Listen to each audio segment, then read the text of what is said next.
धन का सम्मान या दान का सम्मान। प्रेरक कहानी। एक समय की बात है। एक नगर में एक कंजूस राजेश नामक व्यक्ति रहता था। उसकी कंजूसी सर्व प्रसिद्ध थी। वह खाने पहनने तक में भी कंजूस था।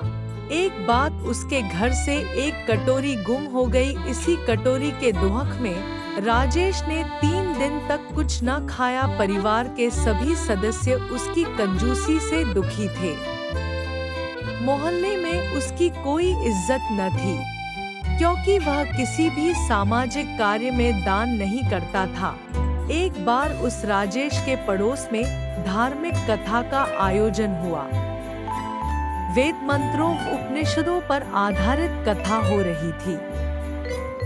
राजेश को सद्बुद्धि आई तो वह भी कथा सुनने के लिए सत्संग में पहुंच गया।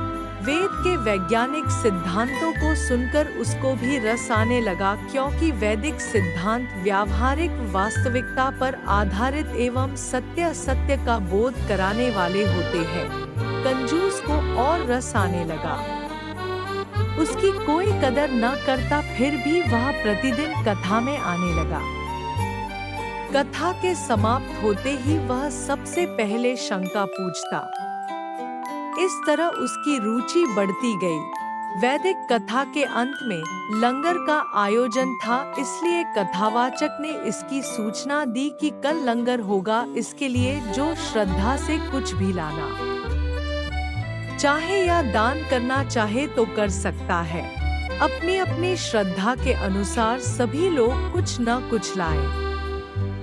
कंजूस के हृदय में जो श्रद्धा पैदा हुई, वह भी एक गठरी बांध सर पर रखकर लाया।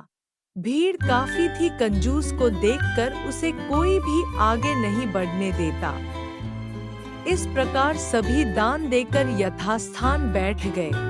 अब कंजूस की बारी आई तो सभी लोग उसे देख रहे थे। कंजूस को विद्वान की ओर बढ़ता देख सभी को हंसी आ गई, क्योंकि सभी को मालूम था कि यह महाकंजूस है।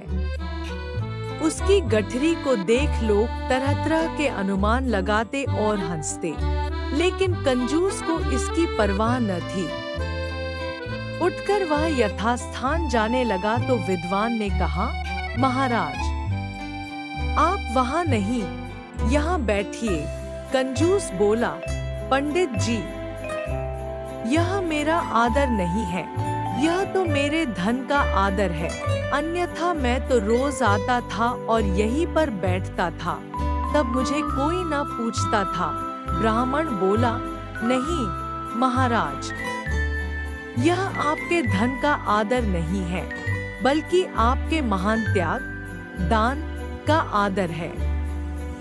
यह धन तो थोड़ी देर पहले आपके पास ही था, तब इतना आदर सम्मान नहीं था जितना कि अब आपके त्याग दान में है। इसलिए आप आज से एक सम्मानित व्यक्ति बन गए हैं।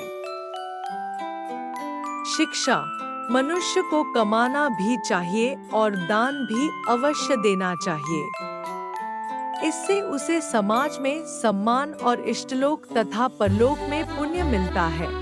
इस प्रकार की सभी व्रत की कथाएं और कहानियां सुनने के लिए कृपया आप अपने इस YouTube चैनल को लाइक, शेयर और सब्सक्राइब करें। धन्यवाद।